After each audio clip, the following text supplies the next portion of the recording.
इस कार्यक्रम के पुण्यार्जक हैं उत्कर्ष समूह परिवार भारत।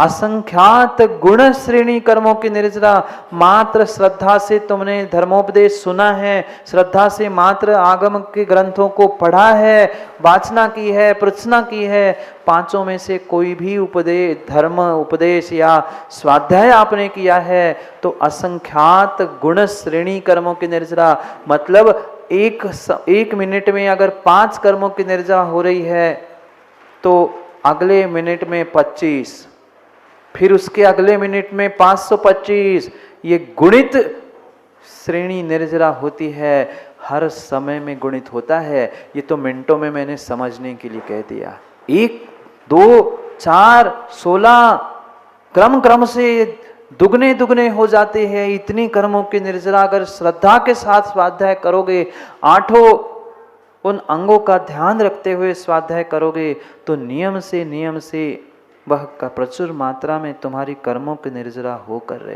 रहेगी। पर इतनी ललक आज जीव के पास श्रुताभ्यास के लिए है ही नहीं है। जितने पढ़ने वाले भी है वे भी मात्र डिग्री प्राप्त करने के लिए पढ़ते हैं, और डिग्री मिल गई हो गया काम, डिग्री मिल गई हो गया काम। डिग्री मिलने के बाद भी सतत अभ्यास करना होगा, क्योंकि बिना उसके काम बन ही नहीं सकता। चाहे अनुमान ज्ञान हो, प्रत्यक्ष ज्ञान हो, परोक्ष ज्ञान हो, उन सब के लिए श्रुत ही निमित्त है। माँ इतना अगाध श्रुत हमारे तीर्थंकर भगवंतों ने द्वादशांग के रूप में हमें प्रदान किया है कि कोई विधा इस श्रुत से, इस द्वादशांग से अछूती नहीं है। कोई विधा हमारे इसमें अछूती नहीं है। जो बैठेंगे शिविरार्थी उनको अनुभव होगा कि ऐसी अद्भुत विधाएं हमारे आचार्य भगवंतों ने प्रदान की है, जिनको हम प्रतिदिन शाम या दोपहर के समय में समझने का प्रयास करेंगे। ये रंगों के भी जीवन के साथ गोदाजी मायने होते हैं। तुम्हारे वस्त्रों का, तुम्हारे उठने बैठने का, तुम्हारे सामग्री का भी जीवन के साथ बहुत बड़ा प्रभाव होता है। तुम किस प्रकार से उठ रहे हो, खा रहे हो, तुम कौन सी श्वास ले रहे हो। क्यों मुकेश जी, स्वर विज्ञान नहीं है?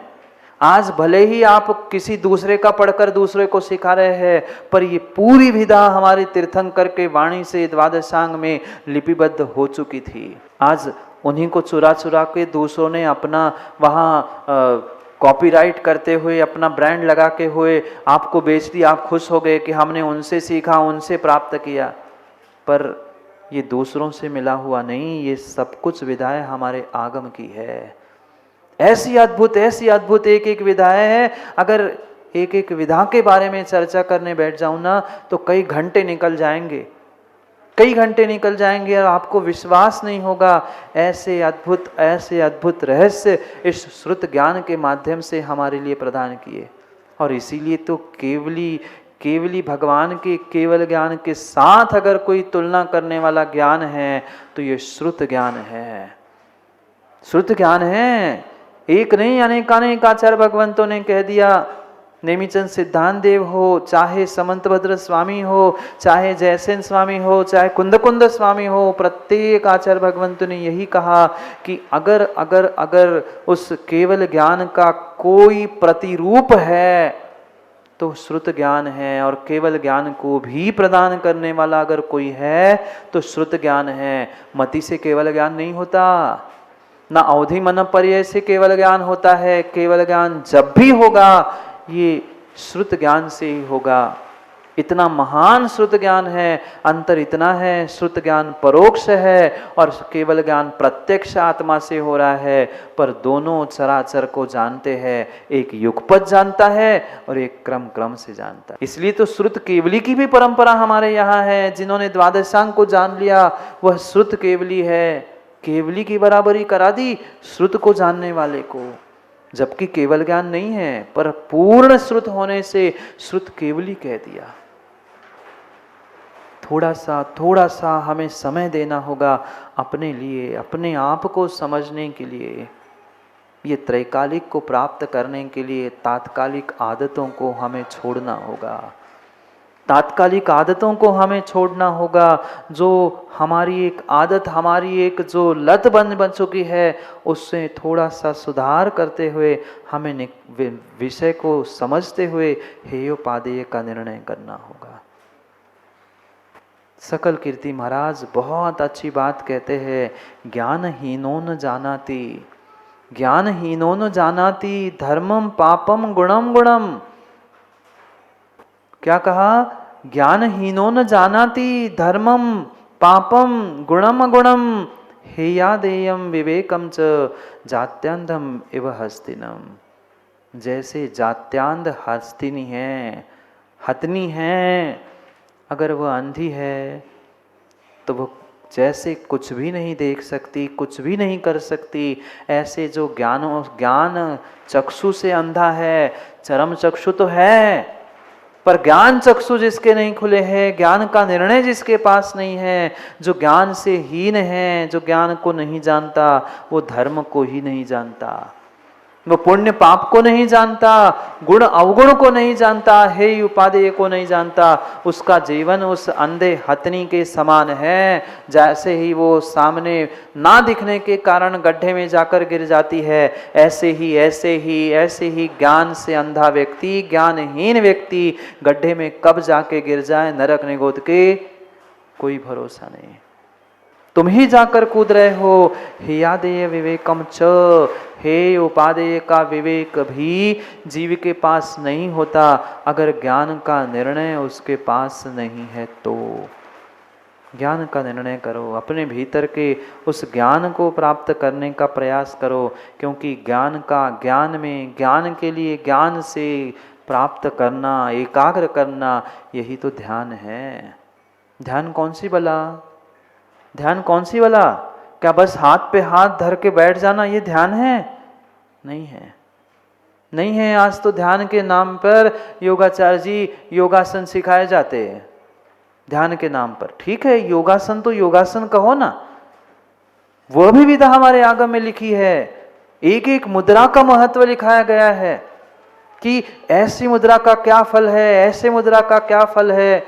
जो बैठेगा शिविर में उसे फल मिलेगा, देखने सुनने मिलेगा। बहुत सारी विधाओं को हमें समझना है, पर समझना ध्यान ज्ञान की एकाग्रता से होगा। ज्ञान का ही तुम्हारे पास अभाव है, ज्ञान क्या है, निर्णय नहीं है तत्वों का, ध्यान होने वाला नहीं है। ध्यान होने वाला नहीं है। ध्यान करने के लिए ये ज्ञान की आवश्यकता है, स्वाध्याय की आवश्यकता है, तत्वों के निर्णय की आवश्यकता है। पढ़ लेना वह श्रेणिक पुराण, पढ़ लेना। वो ऐसे ऐसे ज्ञानी श्रावक भी हुए, निर्ग्रंथों की तो बात कल करेंगे ही, पर ऐसे ऐसे ज्ञानी श्रावक हुए, वह रास्ते में चलते हुए उन पेड़ों की पंक्तियों को देखकर, रोड पर पड़े हुए उस मलमूत्र को देखकर निर्णय करते थे कि इस मार्ग से कौन सा तिर्यंश निकला। पढ़ो, श्रेणिक पुराण में बहुत सुंदर वर्णन आया है। वो हथनी इस मार्ग से गई और वो हथनी कानी थी। ये निर्णय मात्र उसने अनुमान ज्ञान से, श्रुत ज्ञान के अभ्यास से ही तो किया था। वो तो सब कुछ लिखा है महाराज जी, पर क्या करें, बाहर के कामों से हमें, दूसरों की व्यवस्थाओं से मां फुर्सत मिले तब तो करते रहो दुनिया भर की व्यवस्था। पर ध्यान रखना, दुनिया की व्यवस्था से हम व्यवस्थित होने वाले नहीं हैं। हम व्यवस्थित होने वाले नहीं। पुनः पुनः हमें पुरुषार्थ करना होगा, तभी जाकर कुछ साध्य हमारे लिए प्राप्त हो सकता है। माँ कल भी पूछा था, आप लोग मक्खन मतलब घी निकालते हो? घी निकालते हो? बोलो ना, निकालते हैं ना। तो जब घी निकालने पहले उस दही से, मही से जो मक्खन निकालते हो, कितनी बार निकालते मक्खन? कितनी बार निकालते हैं? पहली बार तो रई से निकाल दिया, फिर और एक बार रई घुमा लेते हैं और थोड़ा सा निकलता है, फिर और थोड़ा सा हाथ गीला करके और एक बार घुमा लेते हैं। पता चला तब तक वहां कढ़ाई पे वो मक्खन छोड़ा ही था। फिर एक बार मन होता है और एक आध बार हाथ घुमा लूं, फिर एक आध बार हाथ घूम जाता है और फिर थोड़ा सा मक्खन, फिर थोड़ा सा मक्खन। जैसे जितनी बार माँ उसमें हाथ घुमाती है, जितनी बार मथती है, उतनी बार मक्खन निकलता है। ऐसे ये श्रुताभ्यास है, जितनी बार अभ्यास करोगे उतनी बार नया नया मक्खन तत्वों के निर्णय के रूप में तुम्हें प्राप्त होता रहेगा। पर आज के ज्ञानी और आज के श्रावक हो चाहे साधु हो, वही कहते ये तो ग्रंथ हम पढ़ चुके हैं। ऐसी भी त्यागी व्रति मिले, दिन भर क्या करते वो, ये सब ग्रंथ हमारे पढ़ चुके हैं, अब हम लगे हैं परोपकार में। इतना अगाध स्रोत है, पूरी पर्याय निकल जाएगी तो भी ग्रंथ पूरे नहीं हो सकते। फिर भी आज व्यक्ति कहते हो गए, वो तो हम पढ़ चुके। एक बार नहीं कई बार पढ़ना होगा। कई सारे ग्रंथ मत पढ़ो, पर कई बार पढ़ने का प्रयास करो। एक विषय ही 10 बार पढ़ो, तब जाके तुम्हें 10 बार में कुछ ना कुछ नया विषय मिलेगा ही मिलेगा। पर इतनी सुनने की और पढ़ने की सामर्थ्य कहाँ है? एक ही बार पढ़ लिया तो व्यक्ति खुश हो, मैं इतना पढ़ चुका, अहंकार आ जाता है। नहीं, परीक्षाओं के लिए मत पढ़ो, डिग्री के लिए मत पढ़ो, वास्तव में भीतर की विशुद्धि को प्राप्त करने के लिए पढ़ो। और ऐसी विशुद्धि बनती है जिसका तत्वों का निर्णय होता है। कुछ नई बात सुनने मिलती है। क्यों गोदाजी पंचाशिका की कक्षा में कैसा आनंद आता है? क्यों?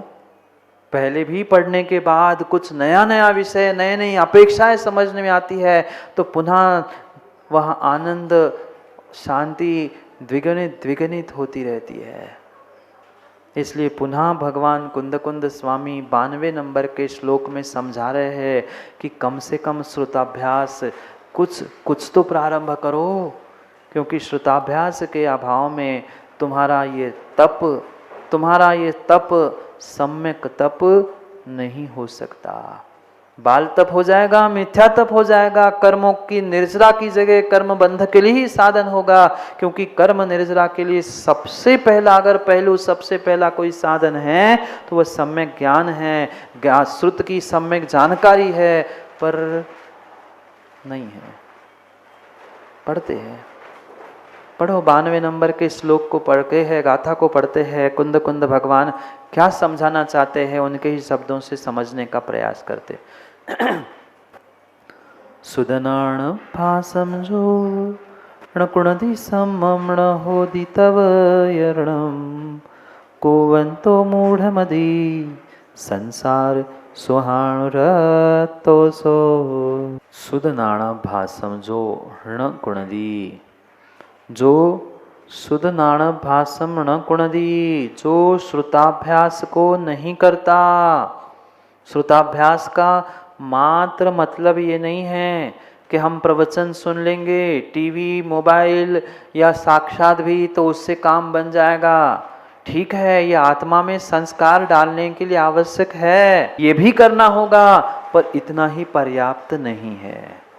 ये प्राथमिक स्थिति है, ये प्रारंभ की अवस्था है। उससे जैसे ही हमारा मन लगने लग जाए, जैसे ही हमारा इंटरेस्ट बढ़ने लग जाए, फिर धीरे धीरे में उसमें हमें और विशेषता प्राप्त करने के लिए स्वयं का वाचना नाम का स्वाध्याय भी करना होगा। कितना आप लोगों का पुण्य का उदय है, कितना पुण्य का उदय है कि साक्षात वह तीर्थंकर की वाणी जो निर्ग्रंथों ने लिपिबद्ध की थी ग्रंथों में, वह ग्रंथ और निर्ग्रंथों की वाणी आप निर्ग्रंथों के मुखारविंद से सुनने का प्रयास कर रहे हैं।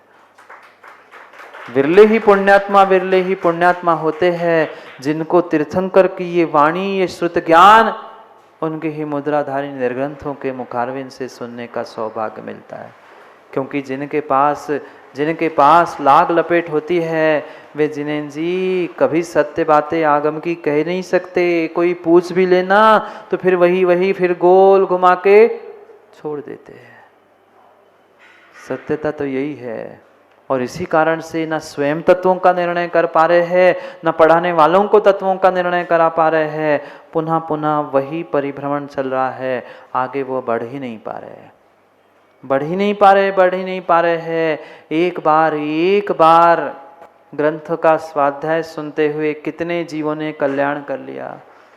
जिस स्वाध्याय में आप पंचाशिकाय को पढ़ रहे हैं ना गोदा जी, एक बार हमने भी पढ़ा था। बस हमने भी एक बार पंचाशिकाय पढ़ा और हमने निर्णय कर लिया कि इतना आनंद इसको पढ़ने में है तो क्यों ना जीवन भर इस श्रुताभ्यास को प्राप्त करने में ही हम अपनी पर्याय को दे दें। दुनिया को समझने में तो हमने बहुत समय दे दिया। माँ, दुनिया को, दूसरों के घरों परिवार को, बहू बेटियों को तो समझने, उनकी क्रिया, उनके घर में किसमें क्या हो रहा है नहीं पूछते ना। पूरी पंचायत यही लगती है। मंदिर में नहीं लगे तो मंदिर की सीढ़ियों पे बैठ के बातिया लेते हैं। पता है कौन कहाँ बैठता है, पर दूसरों के निर्णय से काम नहीं होगा। मेरे निज घर में क्या चल रहा है उसका अभ्यास मुझे करना होगा, उसका पुरुषार्थ मुझे करना होगा। पहले ज्ञान करो, फिर ध्यान करो और फिर निर्वाण करो। पहले ज्ञान करो, फिर ध्यान करो और फिर निर्वाण करो। क्रम से यही लिखा है आचार्यों ने, यही क्रम है। पहले श्रद्धा, फिर सम्यक ज्ञान, फिर चारित्र रूपी तप और उसी से ध्यान, और वही ध्यान तुम्हें निर्वाण तक ले जाने के लिए निमित्त बनेगा। पर बिना ज्ञान के, बिना सम्यक ज्ञान के तुम्हारा तप, तुम्हारा ध्यान कोई कारककारी नहीं है। मैंने कुंद भगवान कह रहे सम्मण विदात वर्णम, जो श्रुताभ्यास को करता है, उसके श्रुताभ्यास को नहीं करता है, श्रुत ज्ञान का अभ्यास नहीं करता, उसके पास न कुणदि सम्मम, सम्यक दर्शन ही नहीं होगा। और सम्यक श्रुत ज्ञान नहीं है, सम्यक ज्ञान नहीं है तो उसका तवयर्णम न होदि सम्मत, उसका तपाचरण भी, उसका चारित्र भी सम्यक नहीं होता। ऐसा कार्य कुवंतो मूढ़मदी, जो मूढ़मदी है ना, कौन? आप लोगों की नहीं कह रहे, आप लोगों को तो कुछ कहते ही नहीं है, हम मूढ़मदियों को कह रहे हैं। जो ऐसे मूढ़ है ना, जो शास्त्राभ्यास नहीं करना चाहते, स्वाध्याय नहीं सुनना चाहते, उन मूढ़मदियों के लिए कह रहे हैं। वो कुवंतो मूढ़मदी संसार सुहाणु रत्तो सो, वह मूढ़मदी व अज्ञानी संसार के सुखों में ही अनुरक्त रहता है। संसार के सुखों में अनुरक्त रहता है। सुखों में अनुरक्त मत हो, सुखों में अनुरक्त मत हो, सुखों में अनुरक्त मत हो। अगर अनुरक्त होना है तो इंद्रिय सुखों में नहीं, आत्म सुख में अनुरक्त हो। आत्म ब्रह्म को प्रकट कर लो, पर उस आत्म ब्रह्म के लिए ये शब्द ब्रह्म साधन है, और साधन ही नहीं रहेंगे तो साध्य की प्राप्ति भी संभव नहीं है। इसलिए समय पर, समय की बात के लिए समय पे मिलते हैं, क्योंकि समय पे किया गया काम समय को दिलाता है। बोली भगवान महावीर स्वामी की।